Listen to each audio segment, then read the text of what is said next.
Well, hello everyone. Happy Saturday to all of you. Good evening. Hope you guys are all having a wonderful weekend. We are back again tonight for more Spectral Braver, the first arc, a dark fantasy by Tiago Resende. Remember, even the lingering dead may still find courage. That's right. I am very happy to have you guys all here with me tonight. We will be starting into Chapter 7 tonight. These are long chapters, but the book has been very good. Have you missed any sections of it?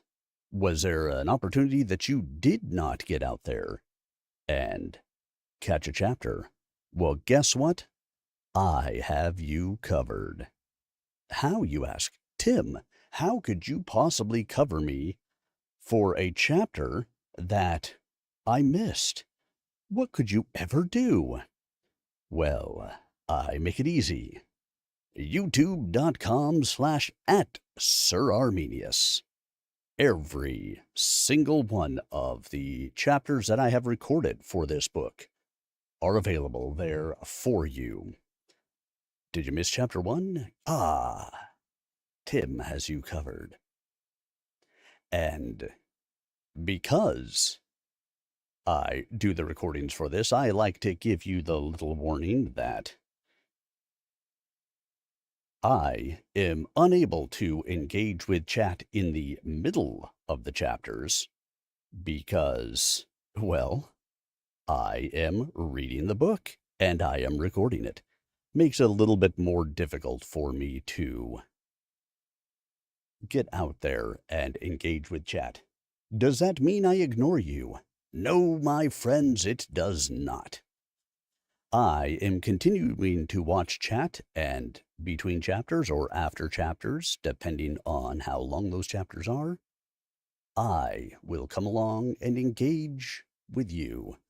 I will answer your questions, whether those questions are about Spectral Braver, whether those questions are about voice acting, whether those questions are about how to be an indie author. Whatever your questions may be, I am happy to answer them for you.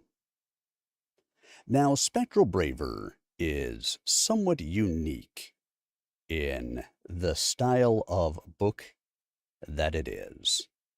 And because of that, it is important that we cover this note to the readers right at the start of every one of these streams.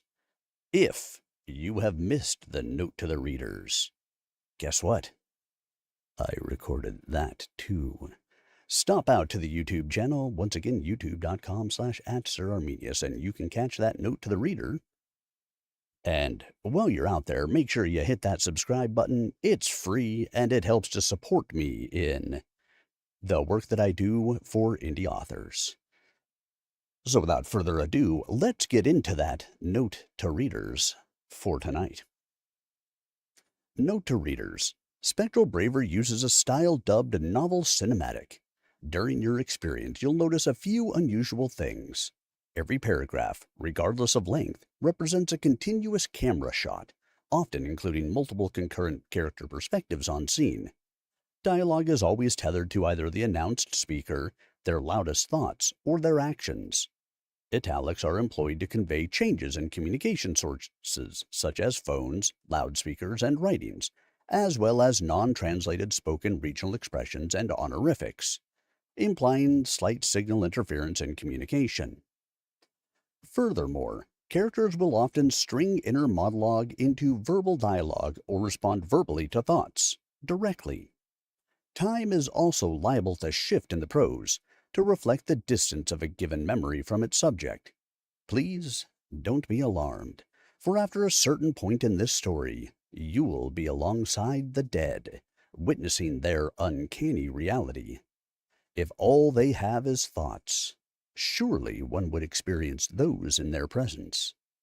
Thus, to facilitate the unusual transition to the ethereal realm, Think of these books like seasons of a TV show that you can read, shot by shot, scene by scene, like a cinematic storyboard. Within this format, thrilling set pieces and deep emotional experiences with vivid characters await you. May this provide an unforgettable experience. So, once again, Spectral Braver follows something that they call novel cinematic.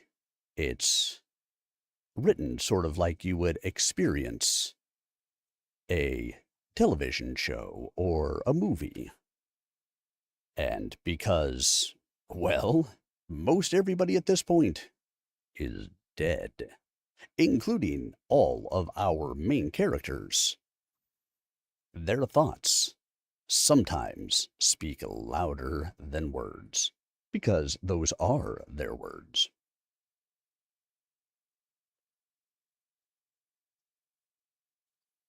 And so, sit back, relax, and prepare to enjoy as we dive into another evening of Spectral Braver, the first arc, a dark fantasy by Tiago Resende. As a reminder, if you miss any part of this, you can always catch up on YouTube, youtube.com/@SirArminius, or go buy the book. There are more than just one book in this series. I will only be reading the first one. So if you have missed it, or you love the book and you want to go catch more, well, my friends, you will need to stop out and pick up the book for yourself. So now, let's get started with another night, starting in Chapter 7, A Third Loop. Felicity wakes up in her old room, slipping out of bed in a white nightgown punctuated by seams of lace, rests her bare feet before standing up. Why did she wake up anyway? Oh, needs the bowl. Papa is the only landowner here who has rooms just for baths. She swears some of the neighbors come to their receptions just to use the facilities. Heard the women speak wonders, calling it a powder room. Do they apply rouge while they urinate? Odd.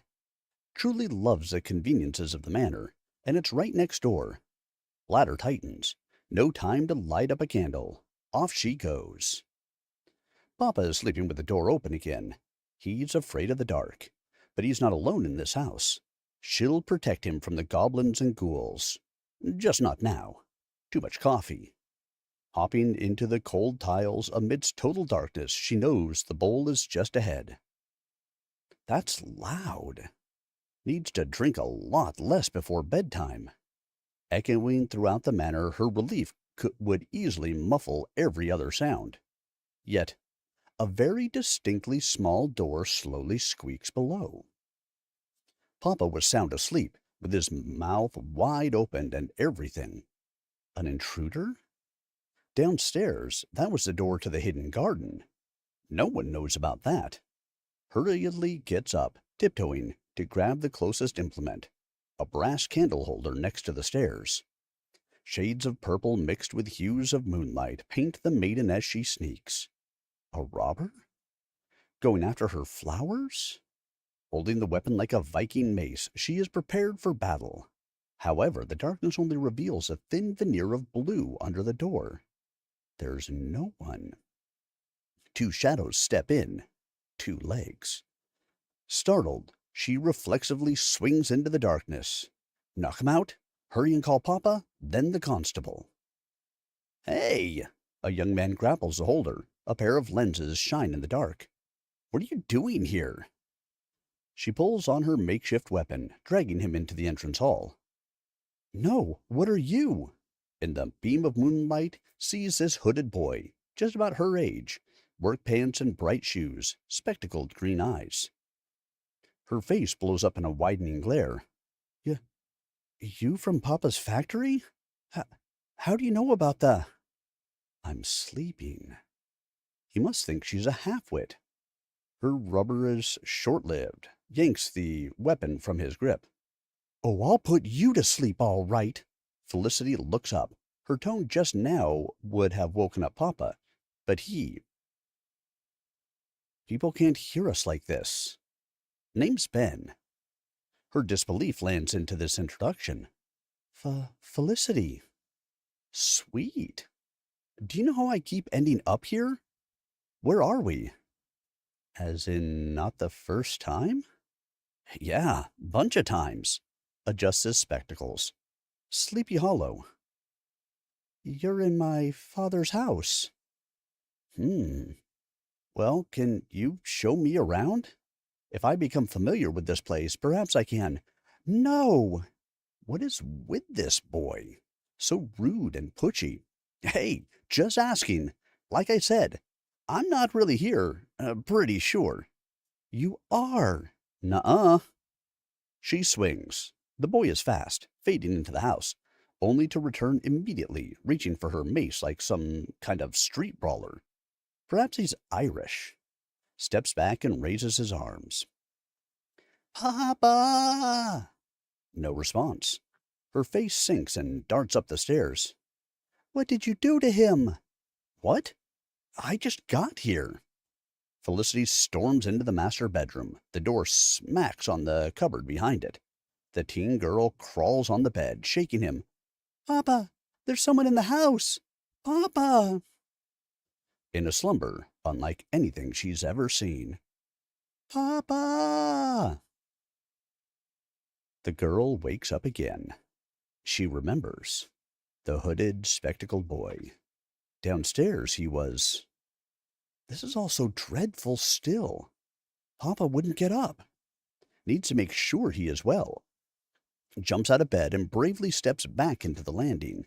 He is soundly asleep yet. The moonlight is gone this time.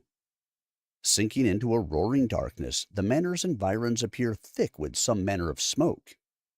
Up in the attic, where her mother's heavy chest sat with her keepsakes from Scotland and humble garments she wouldn't wear, things are moved around, including that big old thing being audibly dragged across the floorboards above her. Papa would sometimes go up there by himself.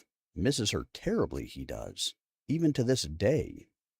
He would say, whenever Felicity asked, that she was in peace, leaving behind the biggest of gifts. Now, surely it speaks to reason that if Papa is there, Mama is with the angels. The one doing that must be Ben. Why on earth would he be rummaging in such private things? She had just about enough of this. Rolls up her sleeves and crosses the landing to the attic access. Grabs a candlestick on the way. Upon the thought of getting a matchbox from the study before going up, the thing lights up on its own. Ah, therein lies the rub. This is a dream. Pfft, right. With a big sigh of relief, all this restlessness is now easily explained. Definitely needs to lay off the coffee and cheese after dinner. Papa's cautions about such things are proving true now. Still, the boy seemed real and rushes upstairs. Ben? From behind the moonlit heavy chest with brass fittings, now sitting in the middle of this cluttered attic, a small girl's voice comes out. Snip! Mommy has bed hair. Frantically swiveling around, Felicity hears the footsteps of 3 children, giggling playfully. The young man speaks. Ah, so that's what I heard up here. These are your kids? Aren't you a bit young to have 3? Leaning against the doorframe, amused. She is in shock. What is he on about?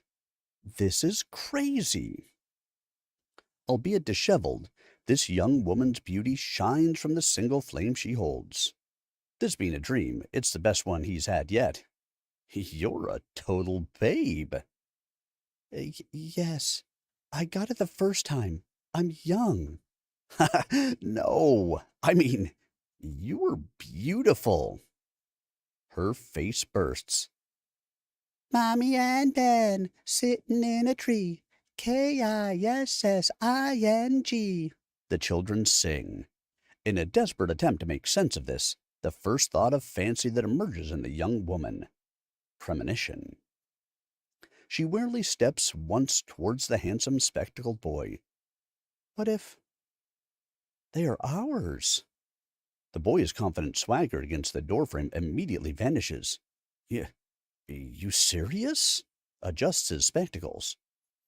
Seeing herself in control of this dynamic now, the fluttery-hearted maiden, freely surrendering to this dreamscape, starts to think as a woman would. She is of age, and these things happen between a boy and a girl. You're old enough to know where children come from. Uh, I, I mean, yeah, but the kids are in the room. Wait a sec. You're just teasing me, aren't you? Her playful smile emerges. Yes, lover boy. He is amused, albeit baffled by her sudden shift. Perhaps this is the kind of weird he can indulge in. So, wanna go to your room, maybe? Her stupid grin widens. Sure, go ahead. The children are laughing hysterically. Do they really understand what's going on? Turns around and Ben is gone. Didn't even feel him leave. The children also fall silent. Everything is so quiet. An old woman speaks. Felicity. Startled, the girl spins around and around. This one is invisible too. She asks, Who? The boy woke up. I'm sorry to spoil the fun of such youth, but you're not supposed to be doing this. You're inhabiting a juncture, born of my careless wish, my dear. What do you mean, a wish? You already love him, bound to him. There will come the time, just not now. I'm sorry for meddling like this, but I hoped. Her blue eyes fill up. Are you my mama? The old woman responds in a somber yet motherly tone. Go back to bed, child. Anna is with the angels. Mourn her not. I've never seen her. Your father sees her. In you. You see her in the mirror as well. You are her joy. Tears softly flow across her delicate, milky visage. The old woman knows what Papa says. Go back to bed. You are not a dream walker. That hateful hag, she's looking around this house. Close your mind to this influence. You're not ready to face her. Panic possesses the dainty maiden. What hag? This juncture flows across time and a great enough distance. She has eyes in every mirror, waiting to be summoned. This was foolish of me to do. I didn't know she was told about you, and now she knows this place before I did. I may have made a mess of things. Please go to bed. This isn't supposed to be happening, Miss Craig. Please. The old woman clearly means it. This sounds dangerous. Still. What about Papa? I have to protect him from the ghouls. This house isn't cursed yet. Don't make it worse, understand? Go to bed. She mustn't take you. The girl wipes those tears hurriedly. Is this a dream or not? She decides, staunchly prepared. Right. Thank you for the warning, Granny. Stomps out of the attic, down the stairs, into the landing. Papa still sleeps in his room.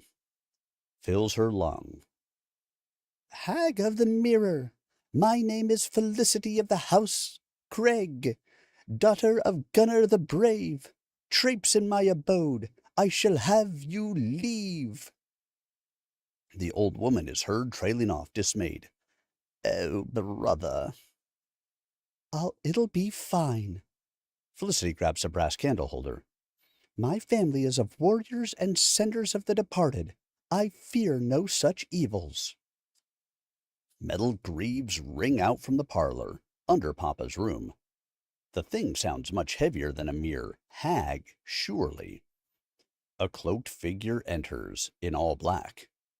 Burning red eyes shoot to the landing, instantly paralyzing the valiant maiden, bathed in bluish glow and purple shades. She is in her sleeping garments, holding a useless weapon, yet speaks like a matron of sorts. Absurd. Wasn't Oblivion struggling with this runt? Something feels off about this timeline. She's but a child. "Felicity of House Craig? Hmm?" Snapping her metal fingers from a shiny gauntlet, emerging from within the cloak, turns back to a flooding red glow behind her, coming from the floor. A great scythe, warped by countless augmentations from blades of many fallen, spins into the grasp of the other gauntlet. She's a warrior, more than well equipped, confident and deadly perilous. Yet the girl won't retreat, despite shuddering, preferring instead to confront the truth in all things, even in dreams. "And who might you be?" "Does it matter?" A sickly, malicious grin emerges from beneath those red orbs inside the hood. Ben shouts, "Kinda does!" A thunderous mid-riff kick manifests from nothing between the opposing figures. The scythe animates on its own, instantly blocking it, as the cloaked spirit warps upright backwards, unperturbed. Landing on his bright shoes, Ben yells strangely, like some kind of bird, gesticulating his arms in a wide fighting pose. "Wata! Hooyah!" Felicity finds this adorably silly, whereas the wraith grimaces at his gall. He goes into an odd display, making his voice sound delayed from his moving lips. "You attack my family outside of tournament, villain. Have you no honor?" Motions his arms in a circle. "I'll demonstrate the full power of my Freeman Ryu Fist." The she-demon is baffled by his total lack of dread in her presence. Ah, a dream walker. These living spirits, albeit rarely found, do tend to be meddlesome, yet easily terrified. This one, however, thinks this is a game. The wraith shudders in amusement. "Oh, Oblivion, you're such a fool. Such a big mind and talent for so little wisdom, boy. Yeah? Neither of you shall remember this. Junctures are not real things, even for one such as I, or the one who spun it. But where I come from, you die. Know this. You die and become my thrall for all time. So does she. So does everyone." Oh, cool. We got ourselves a prophet over here. Still, I kinda want the name of my most exalted master, if you don't fucking mind. Oh, you two are delicious. Ben turns around to Felicity. She's just as stupefied as he. This boy also has a potty mouth. Absolutely reproachable. He doesn't care. The wraith growls. You have no grasp of the amount of death that follows in my wake. You pitiful youngling. You boy. The brawler's face sours sharply. adjusting shiny spectacles against the moonlight, which grows brighter, a silent fury. His bright foot stomps in the hag's direction, thunderously crushing. Spirit cannon! Salvo! With a sudden advance, hundreds of punches manifest from his warping arms, viciously pushing her into the entrance of the manor. This immense power. Is that why he's here? The scythe handily spins on its own, blocking every single strike. This chick is a pain. Out of the blur, his body enacts a follow-up. Amidst the independently continuing pummeling, there is an evident delay of actions and time, which he's impeccably controlling. A horizontal elbow pushes through into the spinning stave. Spirit! Stretches into a mighty palm strike. Recoil! A burst tosses the she-demon against the door. The boy flips into the air above her and unleashes an instant axe kick to the back of her skull, projecting the cloaked threat behind him, towards the stairs, to the girl. Tag! Before the careening shadow, she flinches. Huh? Get her! He orders. Felicity snaps out of her disbelief.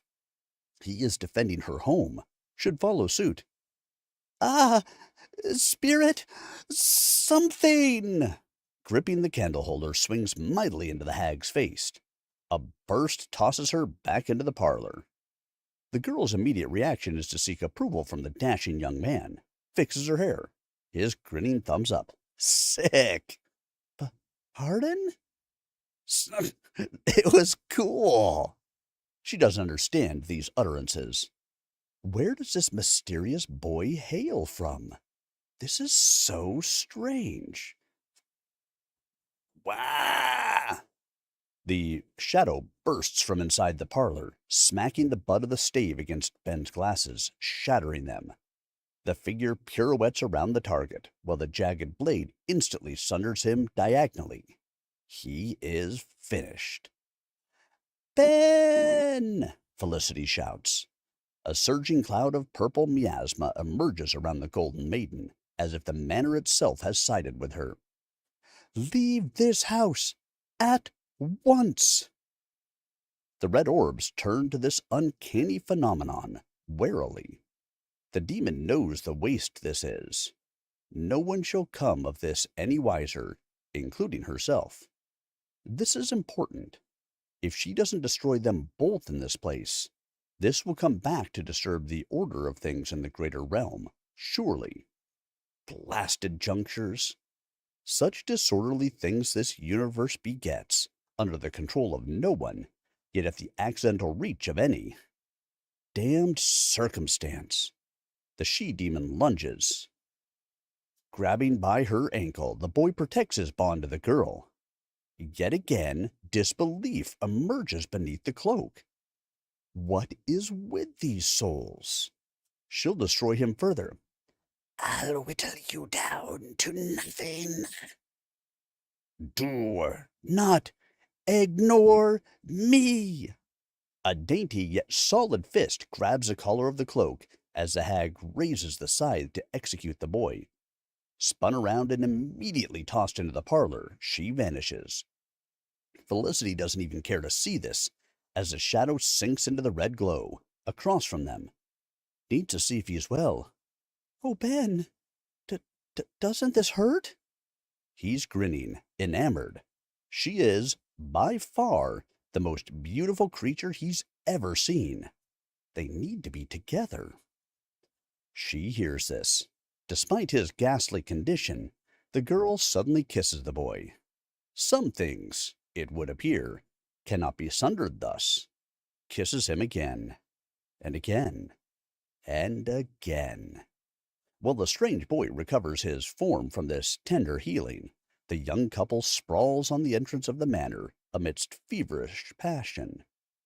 She regains her breath, staring into his green eyes, sans spectacles. Will you be here tomorrow? To be real, babe, I'll be here forever. The girl wakes up, yet again. Such delightful passion, such warmth. Ben. This bed upon which she lies misses him. She misses him. The fluttering in her heart has become rather severe. Forever, he said, smushing a pillow against her face, kicking her feet. Her first love. The tender maiden instantly hops out of bed. It's still night. The moon glows. Is this another day? Or is it the same night? Bursting out of the room, Papa is still asleep. Everything is the same. She looks below, to the entrance. They were both there, just about to make love to one another. How scandalous! She is a lady. She mustn't lose composure in such a manner. Once she sees him, she mustn't be like a common strumpet, heiress of the purple shield and all. Her reputation mustn't be sullied by such things. A snicker behind her. She jolts. You're from, like, what, the 19th century or something? Ben is inquisitive. Don't do that. I almost died, she vents. Sorry. The boy takes her right then and there. So much for all the compunctions she had planned. She can't control this. He releases her lips. You're absolutely not a strumpet. Are you kidding me? He hears her thoughts so clearly. I know you now, and I get the feeling of this greater destiny like, you're probably the most important woman on the planet. Don't ask me why or how I know this, but there's this tremendous nobility in every inch of you. You're a Valkyrie. You make me feel safe. Her glimmering blues, detained by his warm declaration, suddenly shift to humorous, smug and raving, with a stupid smile. You know, my family is actually from Norway. Ha ha ha. Sick. He's impressed. Is that what you mean by sick? Yeah. She is amazed. Indeed, he is dressed differently. This is so interesting. Time to ascertain this further. Pardon me being a novice in such utterances. I am indeed from the 19th century. 21st. Incredible. Ah, is everyone from the future so uncouth? Yep. I mean, relative to your time, we're straight up trash, lol. She's baffled. You didn't actually laugh out loud. Yeah, we kinda don't use that term to speak, but we kinda ended up doing it anyway. Something that is a lol is not the same as actually lols. You know? Kinda means meh. Kinda fascinating. He snickers. Really? Yeah. I want to learn so much more. You know, Felicity, I don't think you do. Trust me, I think we fucked it all up, royally, after your timeline. I would rather be here than back there. This saddens her. Is that why you escaped here? Into my arms? I don't know, but the boy from the future inches closer to the bell. I'm glad I did. The kissing, tender and sweet, makes the moon shine even brighter. Destiny is such a thing of marvels, reaching into the very cosmos. She releases from him. You remember the children from before? Yeah, heard 'em downstairs a couple of times, too. They're ghosts, pretty sure. What? Yeah, your house is actually haunted, babe. Doesn't seem to give this much concern. The That is preposterous. She steps back. Only my mother died in this house, and she's with the angels now. She had a proper sending. That's what Papa said. Look, babe. Enough. I shall hear none of it. Hey. She shudders. Calm down. Listen. It's simple. If I come from the future, and I know these things show up when I dream, since I was a kid, you gotta trust me. Felicity scowls. Did he just harshly command her silence? He's such a man. Think about it for a sec. If the house was haunted before, for me, something happened to us. Bingo. Her face melts in dismay. I, I'm going to die? In the manor? No sending upon our shield? What, what about Papa? Felicity? I don't know. I don't even know how I end up here, but ghosts exist on this side of things. You saw that bitch, right? She was one. These realizations are coming to bear. Am I dead as well? Already? Died in my sleep? He hugs her. It's gonna be all right. No! She pulls away. I can't be dead already. I don't have any children, nor grandchildren. A big family to honor Mama's sacrifice. You're an angel coming to whisk me away to God? I'm alive. I'm gonna wake up from this at some point. So are you. So, babe, promise me you won't forget. Ben begins to fade. You can't go. You're my first love, damn it. From the fading haze. Same, babe. Her face scrunches up. Same? Really? The boy's chuckling comes from the passage to the hidden garden. He's so playful. If this is thus established, he doesn't get to go off like this. She wants to be with him. Rolls up sleeves and heads down to drag her love back to her side. How dare he leave? Reaching the paneled entrance, she can see it. He was right. There's something wrong with this house. Pale arms come out of the walls, trying to grab Ben from either side of this tight corridor. He's been fighting this. That's why he was there. He needs to reach the garden. She'll help. The panel shuts, forcefully. She can hear him struggle. I got this. Just go to bed, babe. Listen to Granny. So he's the one who gets to be foolish and brash in this way, whereas she leads this boring, sheltered life, while father protects her from everything, and no chances are ever taken? Looks to the master bedroom. She loves Papa. He carries every burden of her old family from Norway, sparing her from it. But they are warriors and ministers, so as to protect the souls of the living and the dead. There's this street dress in dark blue she saw in the boutique beside the grocery. She's sure Papa was eyeing it but didn't get it, because of the color. Purple. It would look amazing in purple. She's about to turn 18. She would love. Around her body, the dress suddenly appears, according to her wish. She feels mighty. Slams the panel open. If you don't mind terribly. The young brawler is busy snapping a couple of those ghastly arms off, gets startled by her intervention. Babe, what the? Be gone from my house!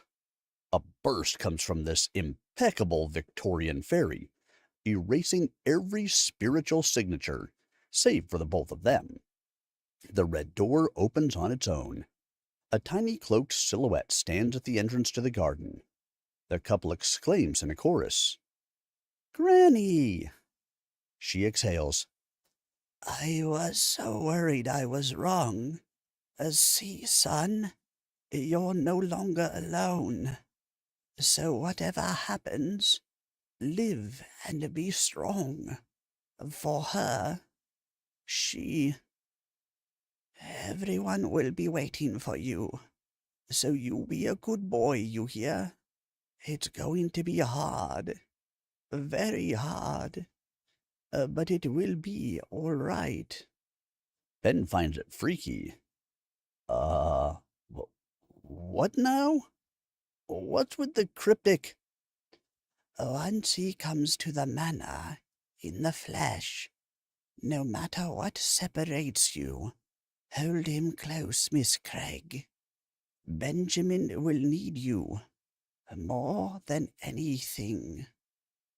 The fairy in purple beholds her love. Premonition. All of this is what she mustn't forget. His name is Benjamin. Benjamin of the Freeman Ryu. The door shuts slowly, locking the moonlight. He shrugs. Well, guess I'm gonna wake up again. She drags him to the entrance. But, babe, what's the deal? Stumbles in disbelief.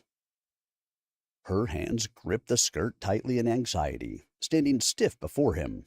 She knows what that means. It's going to be a very long time until she sees him again. She can feel it. Not only that, but there's a lot of pain coming their way. It will be hard, Granny said. And she can't be there for it. Tears well up in her now shimmering indigos. This magical creature of almost impossible beauty is grieving. He utters, I can stay. Her tears fall uncontrollably, desperately wiping them off with her velvet-gloved hands. You can't, but there's so much I want to say. Just a bit longer, please. Let him stay a while longer. This woman hates goodbyes. It is by far the worst thing that could assail her heart. This dream will leave a mark for both of them. Whether knowing or not, they will live on with this ghost. The separation anxiety of the strangest fate will come to influence everything they become. He asks, It's your birthday, isn't it? Felicity raises her drenched face to him in shock. How do you? It's January 18th, right?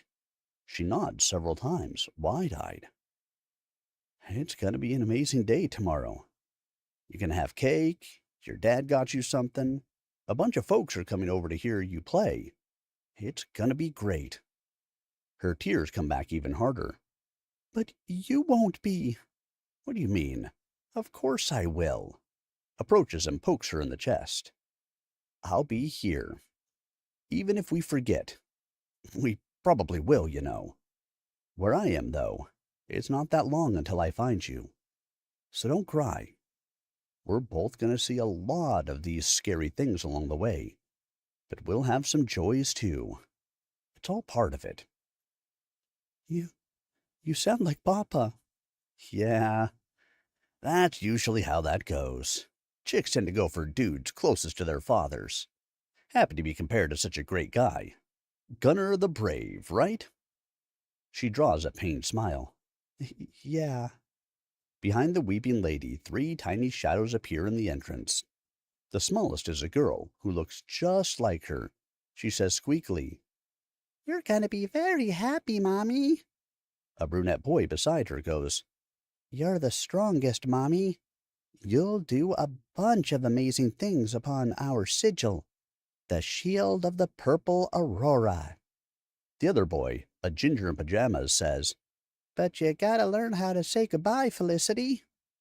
The girl chimes in, Yeah, it's not that hard. Don't be such a wuss. Ben bursts into laughter. This is her family. They're all a funny bunch, protecting her heart in their own ways, so she can live. He says softly, It's gonna be all right, babe. Even the bad stuff. She turns to her love. All of it. Trust me. She wants to. Desperately so. Still, the tears keep falling. Her heart is squeezed so tightly. Please, don't go. The birds chirp wildly. From the northern window at the far end of her bedroom, it would seem God saw fit to grace this winter day with the strongest sun. It's gonna be an amazing day, The disheveled, sniffling young lady sits up on her bed. Why was she crying? Papa yells below, "Felicity! Bakers! Got you bagels!" Wipes her face. "I'm up. Be down shortly." Lifts her sheets and looks below. Oh no, it came earlier this month. Damn it. Soon as she has her breakfast, there's laundry. This is so bothersome. Hears him approach the door. "They're hot. Just came out. Want some coffee?" Yes. I'm not decent, Papa. Just, oh, wait a bit. Put them in the oven or something." He stutters. Sorry, my sweet daughter. Take your time." She wouldn't burden him with such a private thing. It's embarrassing, even if she trusts him with everything else. Such is womanhood. Gets up and bunches up the linens off the bed, hurriedly. Her lower back hurts a bit. Her restless sleep and this are definitely connected. So far, not an amazing day by any stretch. Why does she keep bringing this up? Where did she hear it? About today? Oh, it's her birthday! The maiden pains instantly subside. Whatever troubles this brings her way, she'll endure them tomorrow. Today? It's an amazing day. Gunner rushes back and forth below, while the girl stomps around between her room and the baths. Beneath his twirling blonde mustache, he smiles. She's happy. Good, because there are a lot of things for her to be joyous about this day. "Grow up to be just like you, Anna. Thank you for everything." Stops to wipe his eyes. "Papa!" she shouts from the balcony in her Sunday pearl white dress. The father disguises his melancholy, changing the subject. It's Saturday. There's no mass today." She grins. "But it's a special day. What are you doing?" Uh, didn't you need a moment?"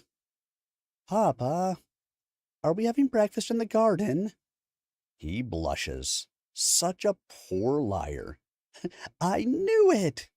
The girl loves surprises, yet spoils them at every opportunity. Should have done this before she woke up. Felicity ecstatically rushes down, picking up her skirt. "I'll help you set the table. Let's go." With the tablecloth over his arm, Gunner says, somewhat deflated, "This was meant to be a surprise." Every year? I'm a grown-up now. I come to expect this, like this, and I just can't let you do all the work, Papa. Let's go. Make this party the best it can possibly be. "Very well. He looks down. "You miss Mama?" "Not so much anymore. The life she gave this house has returned." "Do I look like her?"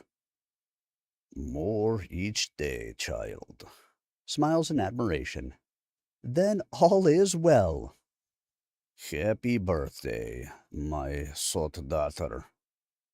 As they embrace, her stomach rumbles. "Oh, let's do this quick. I think I need those bagels post haste." Snatches a towel from his arm and rushes to the garden. He discreetly walks away to the master bedroom. From the dresser, pulls out a huge black box and contemplates it. He's sure she wanted this, just not in blue. The bell rings. Peeking from the window of his room, he sees who comes from the gate.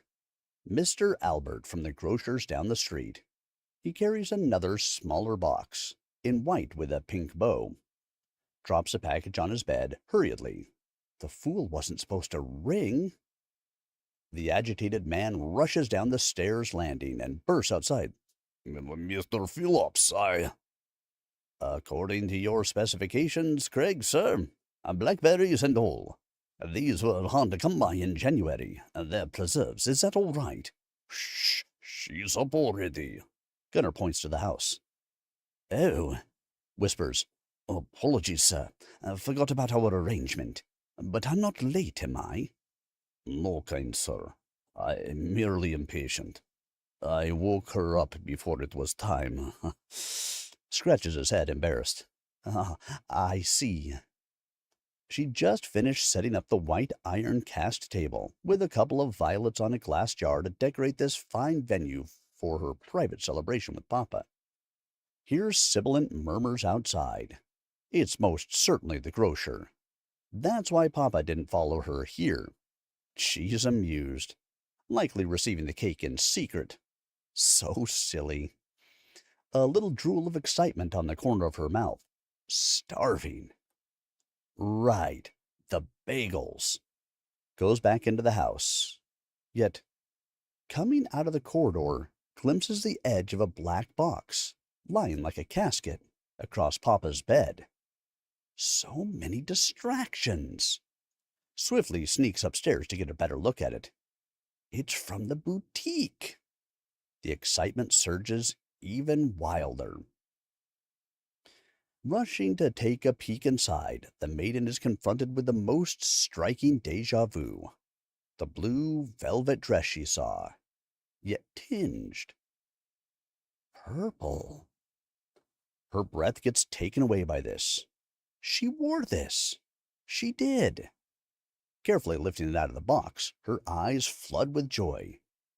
Papa knows every murmur of her heart. She loves him so. Hugging the heavy garment, overhears. Thank you, Mr. Phillips. I expect you and your family here for supper tonight. Oh, absolutely, Craig, sir. We'll bring a present for Lady Felicity as well. She'll be... No, no, this cake is quite enough. My daughter has a ravenous sweet tooth. She'll think the world of this already. Nonsense, sir. It's her 18th birthday. The whole of Sleepy Hollow should spoil her senses this day, to honor Lady Anne.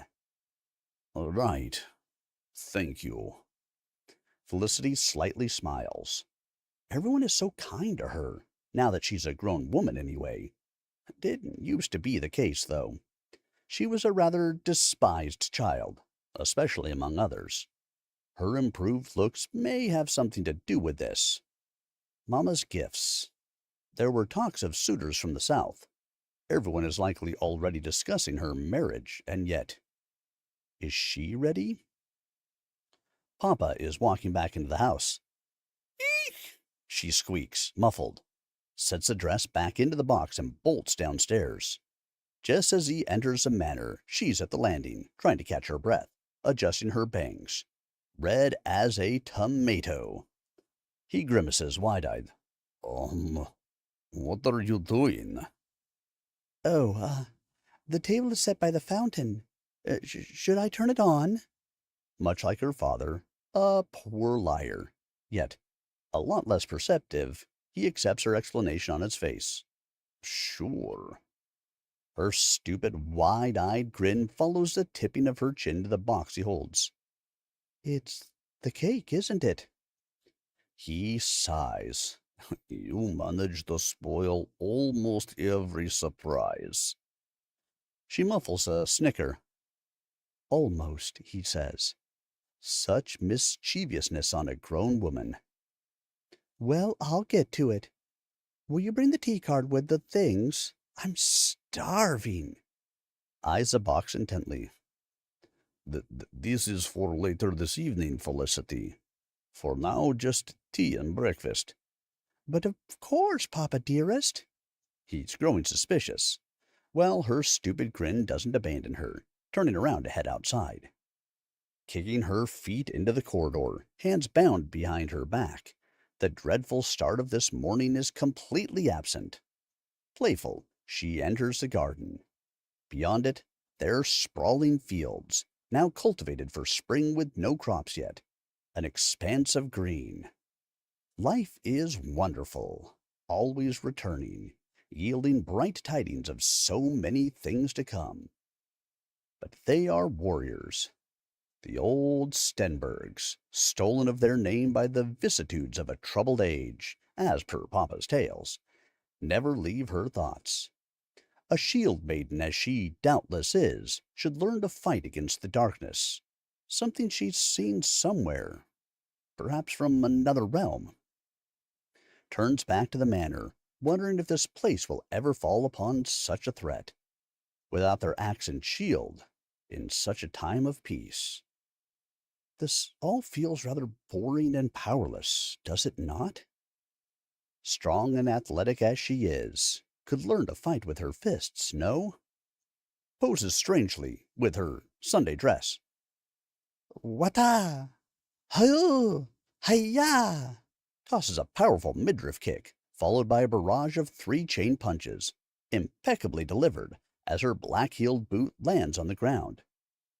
If she ever had to fight someone, or something, she probably could, right?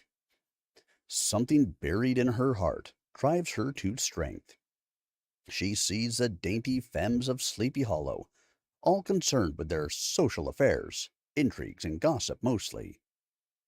They have different backgrounds, surely. Their mothers to teach them in such things, for one, but she's Papa's only heiress. There's a lot more to it than just being some manner of debutante to this brave young lass. If it ever comes to blows, she'll... Ah! A high kick projects a furious gust in front towards the fields. Oops, she forgot she isn't well. It hurts. Felicity, what on earth are you doing? Aren't you overly excited? This startles her. Quite embarrassing. Papa, did the Stenbergs ever fight like this? He is baffled. With kicks? We reserve those for the horses. Come, sit down. Brings a cart, clinking with the chinaware and plates, filled with bagels and fruits, a full kettle of steaming tea. She obliges, though unwilling to let the topic slip by. You said that after Great Father Lars, we never went to war again. Why? Well, we were poor, and our house had no army, dear. Besides, Denmark mostly commanded those things henceforth. Can't say we were Vikings by then. Just farmers, like most Nords back then. Couldn't even perform funerals after the witch trials.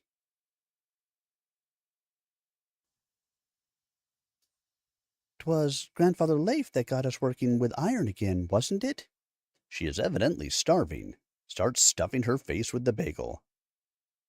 Who crafted the field? Gives her a look. She swallows hurriedly.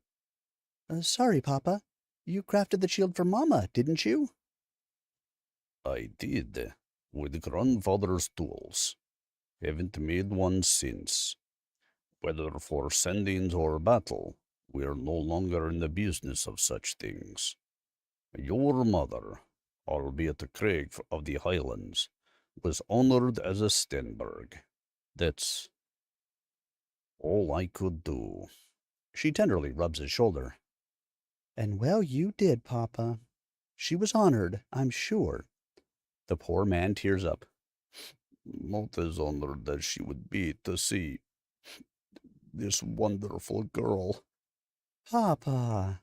Hugs him. I never had to say goodbye to someone like that. I know it hurts. It must hurt a great deal. It was. Sniffles. It was sudden, so I couldn't even say it. Indeed. That would be even worse. Therefore, to say goodbye to him will one day be inevitable. She needs this conversation to end. The mere thought of it all hurts too much. They still have time. Felicity suddenly detaches from the embrace, swallowing these fears and burgeoning emotions. Papa, anyhow, what I'm saying is that we're still warriors of sorts, are we not? Why would you want such a life, dear? Aren't you happy with things the way they are? I am, Papa, very much. Hence the need to protect such a thing. Wouldn't you agree? He is speechless. For before him clearly sits a matriarch, the likes of which may come to deeds beyond his imaginings. In a conjunction of joy and bravery, such a hooger comes to be. All I want is for you to be merry. What would you say could take you there? Well, I want children. Plenty of them. As many as I can gather. Dear, you don't really gather children. I mean, it's a lot more complicated than that. I know. I'm just saying that perhaps some need a mother because they don't have one. Oh, He's impressed. Her protective nature would likely lead this young woman down the path of erecting an orphanage in honor of Anna, the mother she never met. Indeed, that would do it. Whatever she wants. Such sweetness and nobility in one's heart is to be encouraged and followed. That's his role now. He needs her to see the gift now. It is obvious that his little girl is now moving on to this new stage in life, and that dress shall solidify this very determination. One day, his daughter Felicity will be the head of House Craig, the last leader of the Stenberg, a mother, warrior, and benefactor, like the best of them were before him. please wait here. I have something for you. She can barely contain the excitement in her expression, having thoroughly spoiled this wonderful surprise in the interim. It's still great. Papa got her the dress, which shall easily become favored.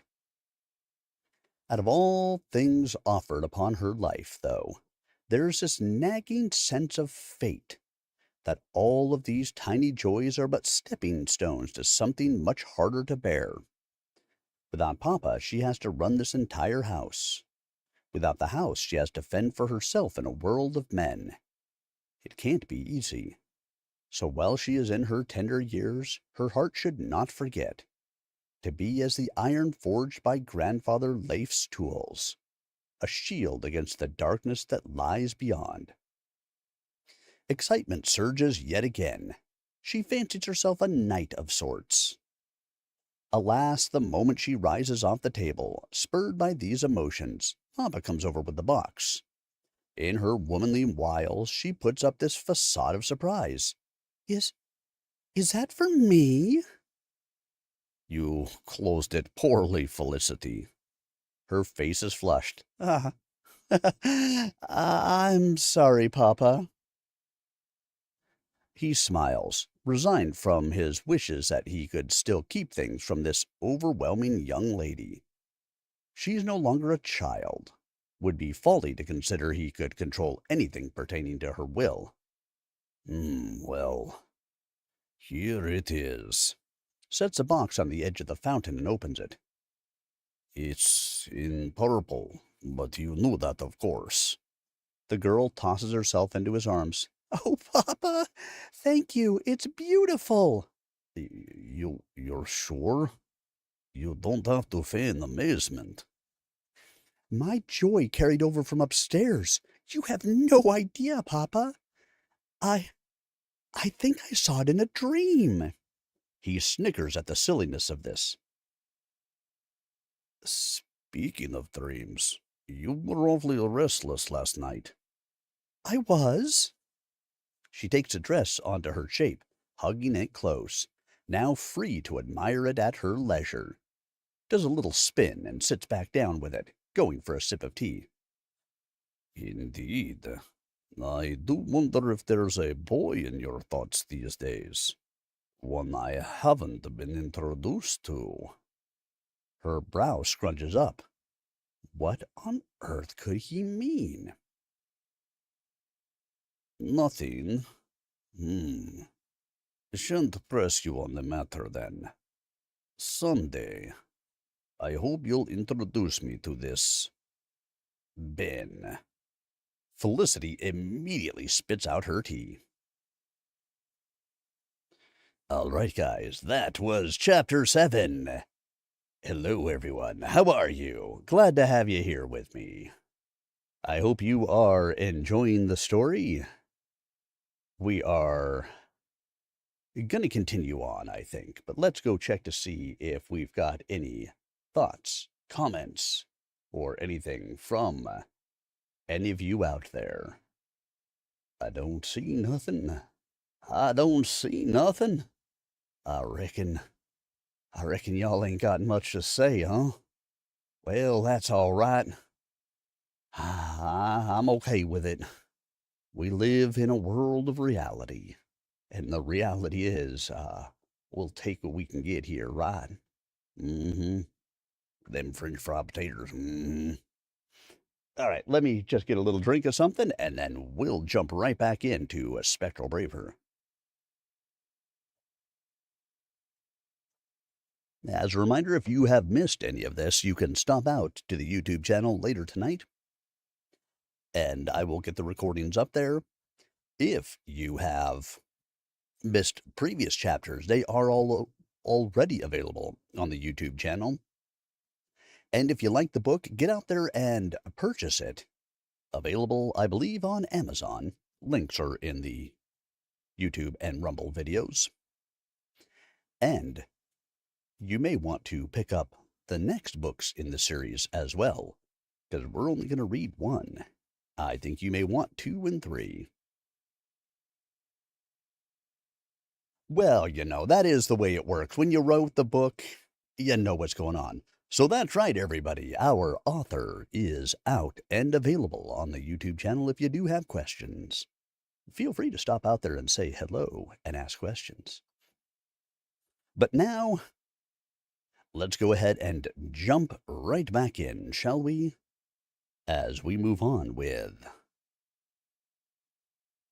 Chapter 8, The Red Means Dead. A year and a few months have passed for the living, for the unusual family of 5, perhaps merely seconds. The dead sleep in a manner which does not allow for dreams, nor nightmares, to be fair. It would be adequate to describe it as death within death. As a result, any notion of time is completely gone. It doesn't help that certain memories change the perception field for those who linger. For what was once the present would fall back into the past, as real as the present itself. This place affords no distinctions to the mind. Souls like the Craig family are so filled with tragedy, their presence shifts the haunting grounds in which they dwell. Soon as they come out of slumber, the first memories would be of the murder, any murder. Felicity always cradled the children, soothingly, so as to ensure their nightmarish awakenings would not disturb their tender minds. In death, the mother often rules all that is good, for the mere recollection of her nurturing is enough to overpower the dread. To exist in her shade is a rare blessing in these parts. But today, it was a different day. Ben. Felicity wakes up. Gunnar is standing directly in front of them. You love Mommy, don't you? Staring her betrothed in the face. Yeah, very much. Well, as the man of the house, I welcome you, sir, to the Craig family. Ben's embarrassment is quite clear. He gets up hurriedly, adjusting the glasses. Thank you, Gunnar. Red in the face. Your face, Ben! Felicity is laughing herself to tears. Nordic women have powerful voices, and she is no different. Yeah, laugh it up. I think you get a kick out of this. There's more light today in the empty attic than any other day, since Felicity and her children died. But who was in the house? As daytime seems to linger more these days, the couple quietly searches the halls. There's a problem, though. It appears to have reverted to 1863. Happened a few times at night for him, never during the day. There is also a clear change in the pressure of the air, as if everything feels slightly heavier. The mother is getting nervous, as they can't find signs of anyone alive. What do you think is happening? Ben is thinking. The old furniture would appear often when it's like this. The pressure, however, different problem. If they feel being dragged down, the thing downstairs is doing it. He feels it. I think the red is active. On purpose. Without anyone? That can't be right. I can feel someone here. She looks at the door to the room behind the stairs where the black-haired woman stayed. She hated going in there. But she's with him. I think it's in the downstairs quarters. You sure you want to go? He knows how she feels about it. Felicity fills her chest. This is my house. My father gave it to me. If someone is here to cause trouble, they will have to leave. He admires her. This woman is coming alive. All the pain and fear that kept her as a shadow is being torn in front of his eyes. Something was noticeably different about this when they woke up. They're becoming stronger. Let's go introduce ourselves, shall we? Ben gives her a gentleman's gestured bow to the stately young lady. I'm with you, kind sir, and rushes off down the stairs to the entrance, stomping heels, picking up her skirt righteously. Oh, boy! Playfully warps to her, kisses the cheek. Let's punk this loser. They're able to open the first door to the small corridor, but the room itself is blocked. Turning the handle does nothing. Phasing through it doesn't work. The couple glares at each other. Much like the attic, they too can get locked out of a place, it would seem. Ben is at a loss. Should we try knocking? Felicity immediately knocks 3 times. Sir, kindly explain why you're in this house. No response. He peers through the keyhole. There's a screen. A laptop on a table. It's on a text processor, so the screensaver didn't kick in, nor sleep mode. Nobody leaves this on, unless they're around. Excuse me, sir, she insists. Footsteps are heard. 3 loud bangs on the door are returned. She silently emotes an eek aghast. Felicity, wait just a second. Gonna take a peek. How? This room is sealed. Notice you can't pass through, right? Come with me. Takes her hand and warps them both to the hidden garden corridor. Okay, let's try here, closer to the red door. Both phase through the wall to find the person occupying this space. He's lying on a cheap foldable campaign bed. Jackson, what the fuck? Felicity pulls him out, locks to his eyes. That man is the one who sent you here, isn't he? Yeah. Why the hell is he there? We should reconvene in the attic, she advises. He is on her wavelength. She clearly understood that gathering intel and acting upon it are 2 separate steps. He can rely on her to work together. Yup, need to come up with a game plan before we decide to kick them out of here. But let me have a quick word, see if I don't loosen him up. Come on. Felicity just gets dragged. Once inside, composes herself immediately and clasps her hands. Formal, polite. She sees the man who handed Ben over to a demon. Why would he be here? To gloat? Ben hangs his thumbs on his jean pockets and steps up casually. No need for kid gloves with this weirdo. Okay, Jackson, what's going on? Why are you here? The man doesn't see him. Eyes glued to the phone. He responded to the door, but he can't see or hear them. This poses a big challenge. There has to be another way. Of course. Ben sits at the laptop, starts typing. Jackson stops looking at his phone. He hears the keys. Bro, what are you doing? What happened to the game? The muscular man grimaces, amused. It's his deceased employee. Projects his voice around him. Turns out, Mr. Freeman, that by putting you here, Grubbysoft was stuck dealing with a PR blowback. I can assure you this wasn't the outcome I wanted. Not at all. Still, your untimely death brought my company a lot of legal trouble. Went through lawyers like tissue paper. Meanwhile, Ben types LMAO. I can't believe this guy, Felicity. He's seriously amused.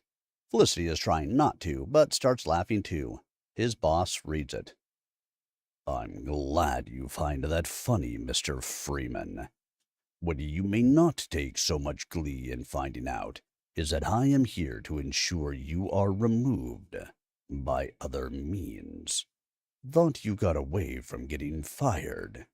Worse things can happen.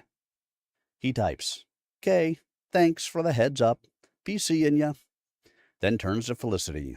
"Ooh, the revelation. Were you somehow shocked by anything you heard?" Events so far have made it obvious to her. "Not at all." Both start laughing as they leave. What if he's actually squatting in that place now? Are things that bad? They laugh even harder. The hidden garden corridor feels different now. Both doors on each end open and slam shut, as if sealing the area. That dampening of sound manifests in his hearing. Darkness floods everything. Hands are coming out of the walls. This damned place. They need to act. "Felicity, this looks like a trap. We should go." The amused fairy, still coming down from the hilarity, doesn't seem to understand what's going on. "Ah, what's the matter? We can just go, right?" She heads to the entrance hall panel door. It's blocked. Clearly doesn't see those hands, but her sunny disposition immediately vanishes. "Ben, what's happening?" He approaches, touching her face. You can't see them, can you? She sees the cloaked man in front of the red door, behind him. Despite the obvious change in attire and the glowing eyes, recognizes the face. "Jack?" Ben turns around and finally understands the confusion in her memories. This thing was using his appearance. His presence seeps into memories, altering them in order to sow confusion and terror. He shouts, "What are you?" A single word comes out of his mouth, filling the corridor with cold and distortion. "Despair." "Felicity, stay away from the walls. This guy thinks he can end this right here." Adopts his fighting stance and lunges at the cloaked specter, dodging hands which are already outstretched into the middle of the corridor. Rotates his whole body into a bursting lateral kick. The impact feels like hitting a stone pillar. Immovable. Staggering backwards, one of the hands pulls him against a wall. Felicity witnesses as another hand emerges over him, dipping its fingers into his head. "Ben!" The bright green of his eyes fade back to muted, lifeless. As he slides down along the wall, both doors slam open, and the hellish scenario, along with its creator, are swept away by the daylight. His parting words resonate. "This isn't your house anymore, Felicity Craig." The poor woman is shaking as she approaches Ben. He looks up at her, casually. "Oh, hi. You're the ghost that haunts this place, yeah?" She feels the whole world slipping beneath her. "Ben?" "Nice to meet you." Gets up and extends his hand, greeting her. "Ben? You don't remember me?" "Yep, I was briefed about this house. You're Felicity, Williamson, I'm guessing. Wow, you look so lifelike. I wasn't really expecting to run into an actual ghost like this. It's like those movies for kids. You know, I've seen stuff like this before, but I gotta say, it's usually too weird and creepy for my tastes. This is cool. This is a decent dream for once." Her eyes are flooding. He forgot everything. doesn't even realize he's dead. Ben, please come with me to the attic. Grabs his arm and leads him out of the corridor. Hey, lady, wait a second. I'm just having a dream, if you don't mind. Just lead me back to my bed. Hey, let go. This is getting weird. The pain on her face is really starting to show. Decides to lead him up to the master bedroom so he can see for himself. I'm not there. What in the actual fuck? You died, Ben. You died in this house, but you forgot. He starts weeping. The young man gawks at her in disbelief. This isn't a dream? She sniffles. I'm afraid not, sir. You okay? You seem way more upset about this than I am, to be fair. She hugs him and starts sobbing. You just take everything away from me, don't you, Jack? You can't just leave us be. Ben can feel her sorrow while they hold each other. Who is she mourning? Is it him? Lady, I really don't know what's going on, but you do. You said go to the attic? Let's go. We can figure this out there. Felicity Craig does her best to keep her composure while she retells the events of that house since he arrived, sparing no details as to workings of this reality, endeavor to give him the most accurate account. But she can't bring herself to mention that they fell in love. It's too painful. He notices the kids are looking at him like it's someone's funeral. Okay, so he reached into my head, and you saw him pull something out. Or what? I couldn't say, but you forgot everything the very next moment. This is seriously messed up. These things just declared war on you and the kids, huh? We have been stuck in this attic for a long time. It's the only place that's safe from him. Jack, you mean? Yes. She lowers her face to the floor. The once cheerful, loud Felicity has once more returned to the gloomy disposition she carried before Ben arrived. Something happened between us, didn't it? Her head pops up, eyes wide open. Do you remember? I'm not sure, but it feels weird sitting across from you like this. It isn't right. I trust what you're telling me, but there is something you're not saying, isn't there? She immediately starts crying and sobbing. What a mess. Lends a caring hug. Hey, it's all good. What's lost can be found, right? Tries to soothe her. Felicity at this moment understands that what is lost is the one thing she didn't say. He's still the same man. That nurturing kindness, dashing and warm, saved her from her sorrow, awakened her heart. She must do the same for him. Kisses him tenderly, right in front of the children, as they're blown away by their mother's determination to get him back. Oh, wow. Not sure what I did to deserve that, but I'm 100% cool with this. Bears the dumbest smile imaginable. Scratch that? 110%. She frowns at him, exasperated. Noticing this, he tries to get back on point. You said I recovered things from your past, right? Can't you recover things from mine? I still don't know how you did it. I was hoping that what I did just now would do the same, she says, crestfallen. Something happened between us. That's why this whole situation feels really weird to me. Looks directly into his eyes. He doesn't remember it, but knows it intrinsically. He continues. Okay, so two things are obvious off the bat. First, you're my people. I'm supposed to protect you. Second, that demon guy you mentioned can mess with your memory somehow. So that's the last time I let him lay hands on me, or any one of us. Got careless back there. Felicity nods, helpless and fraught with anxiety. I know this whole situation has been horrible for you, but if I don't put this guy out of commission, This will just go on forever. Won't get my memories back, or my prize. Your prize? What do you mean? Did I just say that? Yes, your prize. What would that be, sir? Ben is completely stunned, gawking at her. Is she the prize? This smoke show of a woman? Surely he wouldn't be this conceited. But then again, she just kissed him. And she's a really good kisser. Seems intuitive.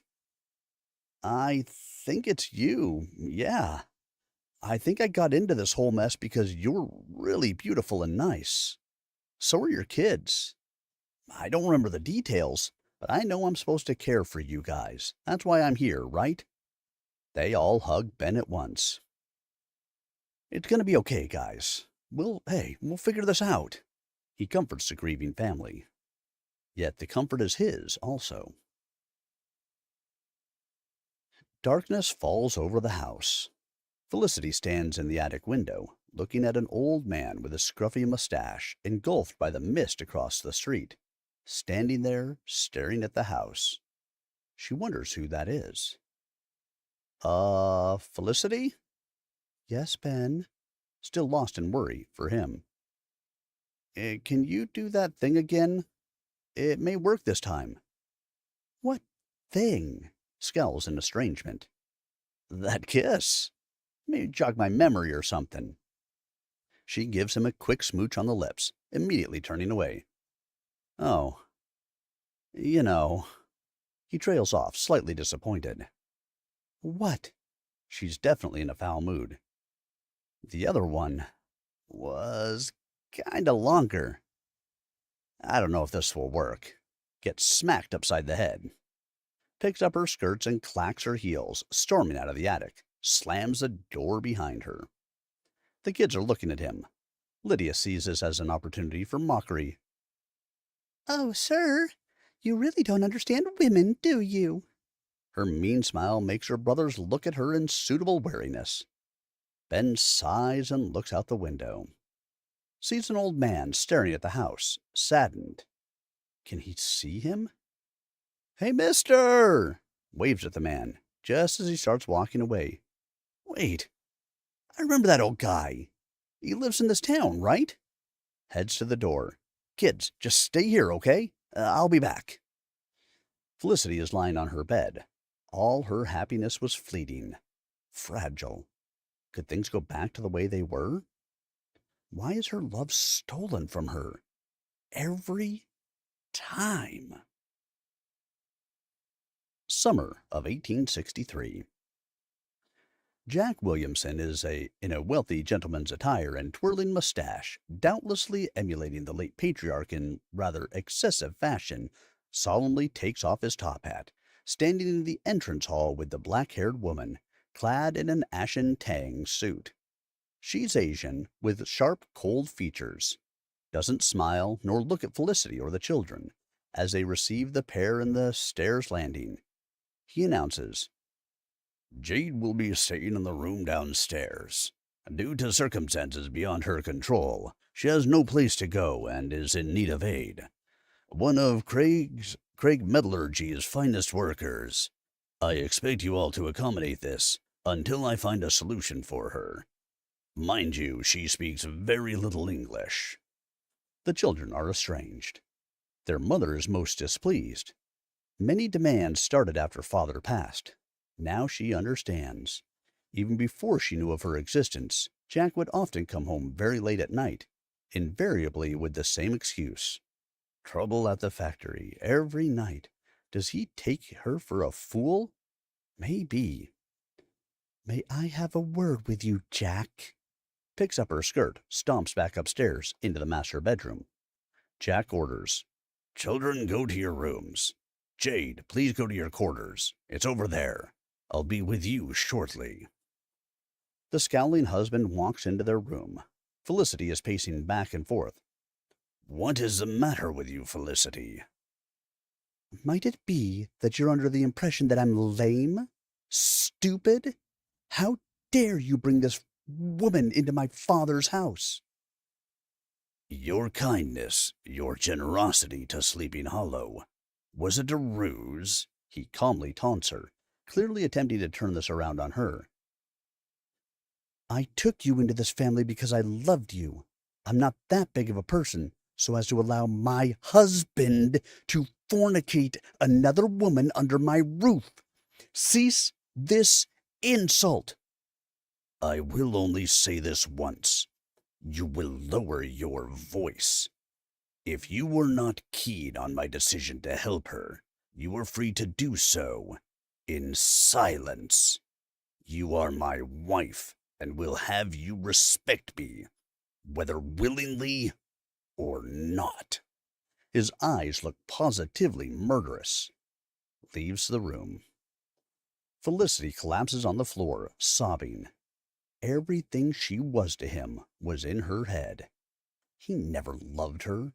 Something inside her, painting and coming apart over years of distrust, finally broke. This is who she is, bound to a man who doesn't care, who stopped touching her and looking into her eyes the moment Papa was out of the picture. Would that happen with Ben? What could she do to bring him back? The song. They once bonded over his mother's passing. With her homage, she knows what he was feeling when she saw his tears. In order to reach into his heart, only something true that he would know could render his soul bare to her once more. She knows that unfortunately it would be the most painful memories which linger, even amidst the confusion of their condition. Ben is going into every room looking for her. It's like she vanished from the world. Anguish and worry, paired with the increasing pressure of the house, is making him ill. Felicity! The piano echoes throughout the house. It is Mom's favorite jazz song. Goes downstairs to find her playing it. A shadow of her former self, a corpse in a dress, playing as she weeps. Ben's heart breaks. She is hurting, alone. She knows what happened to him and his mother.